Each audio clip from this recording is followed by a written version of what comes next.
Assalamualaikum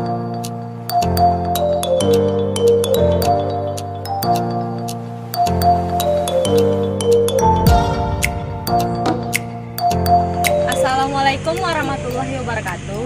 Perkenalkan, nama saya Nazila Azani. Saya mahasiswa dari Universitas Muhammadiyah Sumatera Utara, jurusan Pendidikan Matematika, Fakultas Keguruan dan Ilmu Pendidikan. Nah, di sini saya sedang melaksanakan KKN Mandiri dengan tema COVID-19. Nah, berikut videonya. Selamat menyaksikan.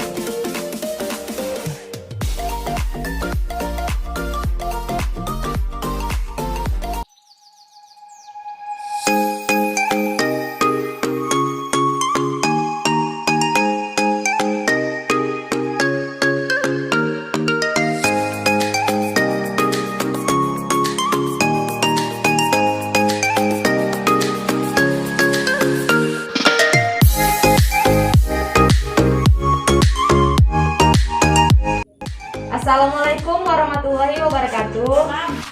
Assalamualaikum warahmatullahi wabarakatuh. Nah, adik-adik, di sini kakak mau memberikan sosialisasi tentang COVID-19. Nah, terus kan kalian udah tahu belum apa itu COVID-19? Belum. Kakak akan memberitakan sedikit tentang COVID-19. Nah, COVID-19 ini adalah suatu penyakit yang disebabkan oleh yang namanya virus corona. Nah, panjangan dari COVID-19 ini adalah coronavirus disease. Dia ditemukan pertama kali ditemukan itu di Wuhan, China. Terus kan gejala dari COVID-19 ini kayak mana, Kak? Gejalanya itu pertama demam, terus rasa lelah, yang kedua itu batuk kering. Tapi selain itu ada juga gejalanya seperti sakit, hidung tersumbat, pilek, sakit tenggorokan, atau juga diare. Tapi ada juga dia tidak merasakan apa-apa seperti orang sehat. Dia tidak tahu kalau dia terkena COVID. Itu disebut orang tanpa gejala. Kayak mana penularan dari COVID ini? Penularannya itu dari percikan batuk atau bersin. Makanya kita semua di sini kan menggunakan yang namanya masker. Nah, virus ini bisa berpindah melalui percikan batu atau bersin pas orang yang terinfeksi. Nah, kemudian terhirup oleh orang yang sehat. Virus ini dapat menyebar secara tidak langsung melalui benda-benda yang tercemar akibat virus. Nah, ini yang bisa terjangkit virus corona ini siapa aja, Kak?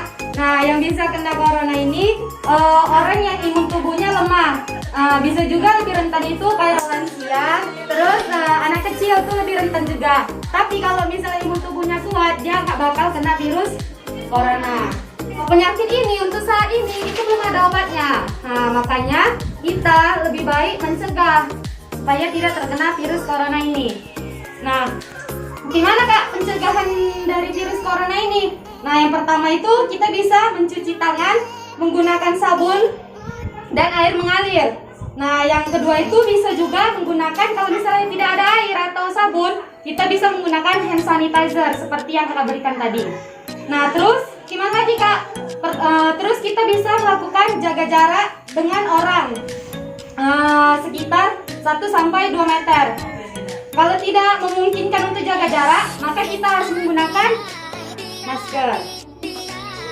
Nah, terus apa lagi, Kak? Jangan sentuh mata atau hidung kita. Saat batuk atau bersin, kita harus menutup mulutnya supaya cairan dari batuk atau bersin itu tidak menyebar kemana-mana. Terus kita juga jangan keluar rumah kalau memang tidak ada keadaan yang darurat. Terus gimana lagi, Kak? Kalau misalnya kita demam, batuk, atau kesulitan bernapas, segera hubungi dokter atau kita kunjungi klinik atau rumah sakit terdekat. Nah, terus kan saat ini kan pemerintah sedang memberlakukan yang namanya adaptasi baru. Apa itu namanya, Kak? Adaptasi kebiasaan baru. Nah, di sini akan membagikan. Adik-adik boleh membacanya.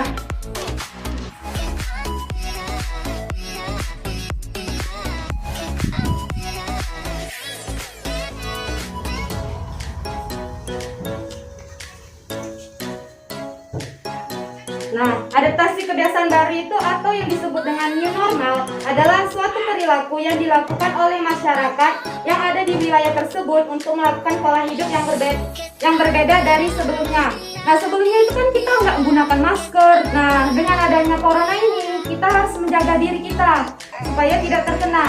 Nah, yang pertama itu kita bisa, seperti yang Kak bilang tadi, seperti pencegahannya, kita sering-sering cuci tangan pakai sabun. Kalau nggak bisa cuci tangan pakai sabun ataupun tidak ada air, kita bisa menggunakan hand sanitizer. Nah, yang ketiga itu jaga jarak sekitar 1 atau sampai 2 meter. Nah, yang keempat, jangan berjabat tangan. Nah, kenapa Kak nggak boleh berjabat tangan? Karena tangan kita itu mengandung banyak sekali kuman. Dengan adanya jabat tangan ini, maka kuman itu bisa berpindah dari tangan kita ke tangan orang lain. Nah, yang kelima, gunakan masker bila mau keluar rumah. Nah, yang keenam, tetap tinggal di rumah. Kalau misal nggak ada keperluan yang sangat mendesak sekali, jangan keluar rumah. Usahakan kita, kalau kan sekarang kita tuh belajar online, terus kerja pun dari rumah juga kadang ada kan. Nah, makanya itu supaya mencegah virus corona ini menjangkiti tubuh kita. Sekian sosialisasi yang dapat kakak berikan. Kak, mohon maaf kalau ada salah-salah kata. Assalamualaikum warahmatullahi wabarakatuh.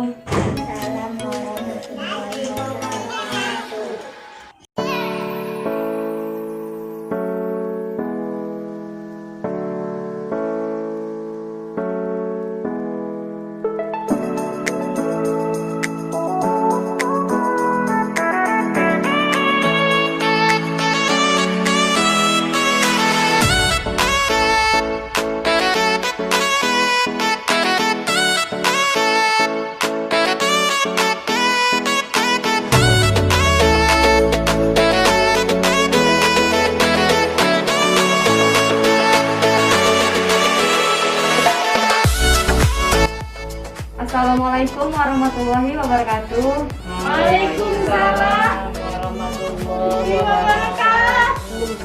Nah, saya akan memberikan sosialisasi tentang COVID-19. Nah, sebelumnya saya akan menceritakan sedikit apa itu COVID-19. Nah, COVID-19 itu ada kepanjangannya, namanya adalah Coronavirus Disease 2019. Nah, penyakit ini diakibatkan oleh yang namanya virus corona. Nah, virus corona ini ukurannya sangat kecil sekali. Dia berukuran sekitar 125 nanometer. Nah, dia itu tidak bisa dilihat oleh mata telanjang. Kalau kita misalnya terkena virus corona, yang paling fatal itu akibatnya kematian. Untuk saat ini di Indonesia sendiri, setiap hari itu makin bertambah banyak pasien yang terkena oleh virus corona. Banyak juga sih yang sembuh. Terus kan COVID-19 ini pertama kali ditemukan di daerah Wuhan, Tiongkok, China. Nah, itu pertama kali ditemukan di tahun 2019. Namun dia menyebar di awal-awal tahun 2020. Apa sih gejala dari COVID-19 ini? Gejalanya itu yang pertama itu demam, rasa lelah, batuk kering. Tetapi ada juga yang mengalami gejala seperti rasa nyeri dan sakit, hidung tersumbat, pilek, sakit tenggorokan, atau bisa juga diare. Nah, ada juga yang tidak merasakan apa-apa, seperti merasa sehat-sehat saja, tetapi di dalam tubuhnya itu sudah ada virus corona.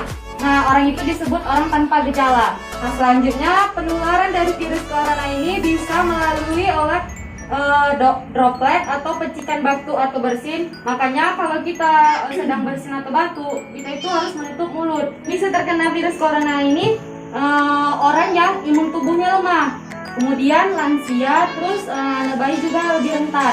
Makanya itu lansia dan anak bayi atau juga anak-anak, dia dianjurkan tidak keluar rumah. Kan saat ini pemerintah sedang menerapkan yang namanya new normal atau kebiasaan baru.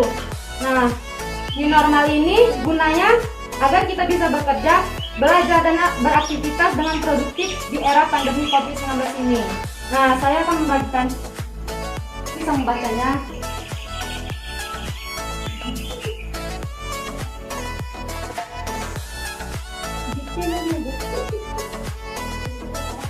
Nah, di sini kan ada adaptasi kebiasaan baru atau new normal.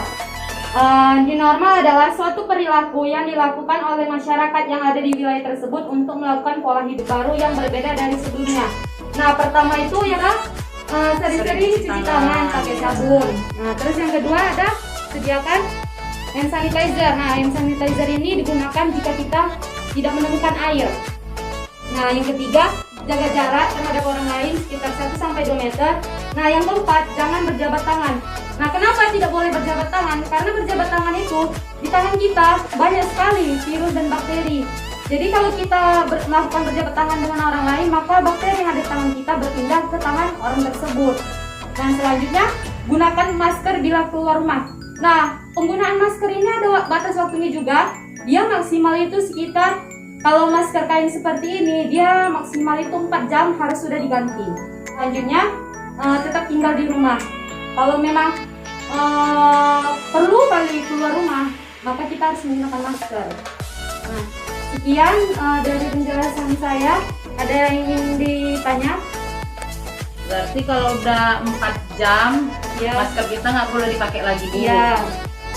Boleh dipakai, tapi Dicuci ganti. dulu ya, ganti. Oh, Cuci ganti. dulu. Ada lagi yang bertanya? Gak ada. Baiklah. Sekian penjelasan dari saya. Mohon maaf kalau ada salah-salah kata. Assalamualaikum warahmatullahi wabarakatuh. Waalaikumsalam warahmatullahi wabarakatuh. Nah, ibu-ibu, bapak-bapak, di sini saya akan membagikan masker sebagai hadiah.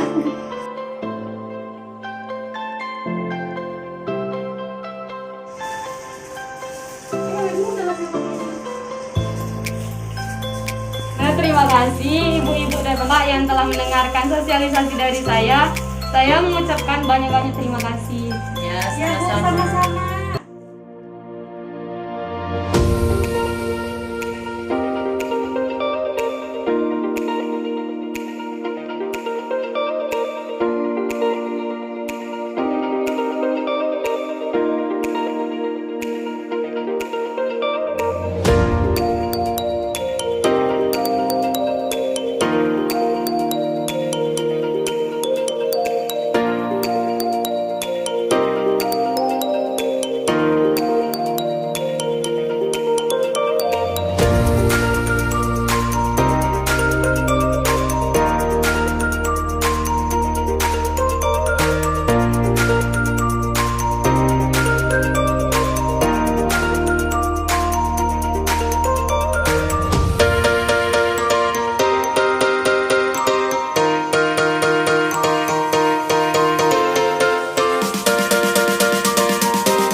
Assalamualaikum warahmatullahi wabarakatuh. Waalaikumsalam warahmatullahi wabarakatuh. Baiklah ibu-ibu, hari ini saya akan membuat cairan desinfektan dengan bahan-bahan sederhana yang ada di dalam rumah. Yang pertama itu ada dari pemutih pakaian atau yang disebut dengan klorin.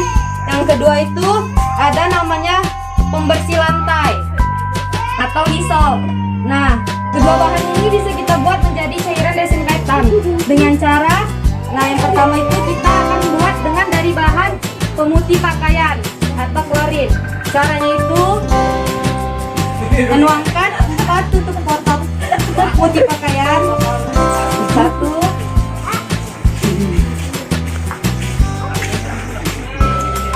3, 4. Nah, setelah itu campurkan dengan 1 liter air.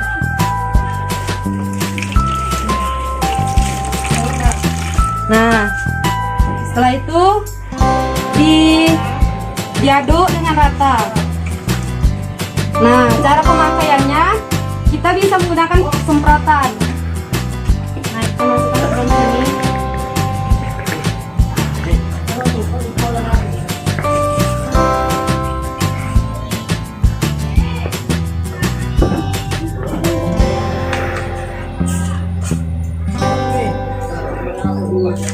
Nah, setelah itu kita semprotkan ke benda-benda tersebut. Misalnya ini baskom ini kita semprotkan.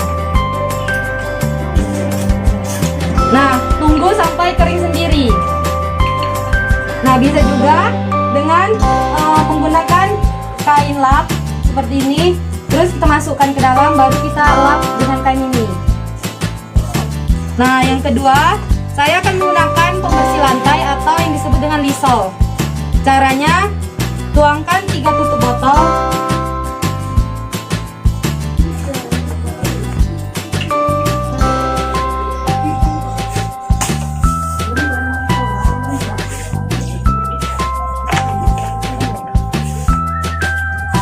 Setelah itu campurkan dengan 1 liter air.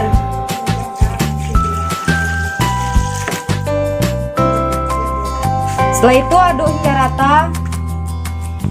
Selanjutnya kita menggunakan kain lap. Kita celupkan.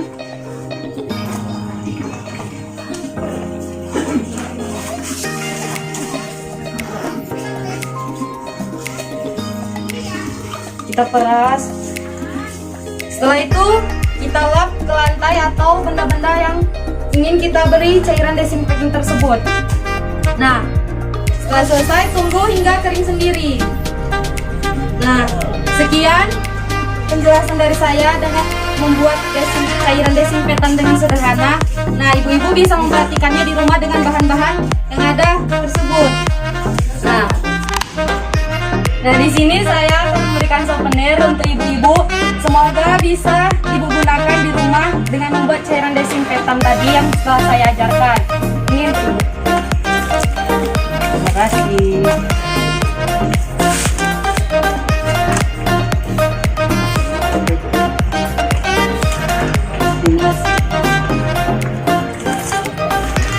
Nah, semoga souvenir tadi bisa ibu gunakan di rumah untuk membuat cairan desinfektan yang telah saya ajarkan tadi. Sekian pembuatan cairan desinfektan hari ini. Semoga ilmu yang saya berikan dapat bermanfaat bagi ibu semua. Assalamualaikum warahmatullahi wabarakatuh. Waalaikumsalam warahmatullahi wabarakatuh.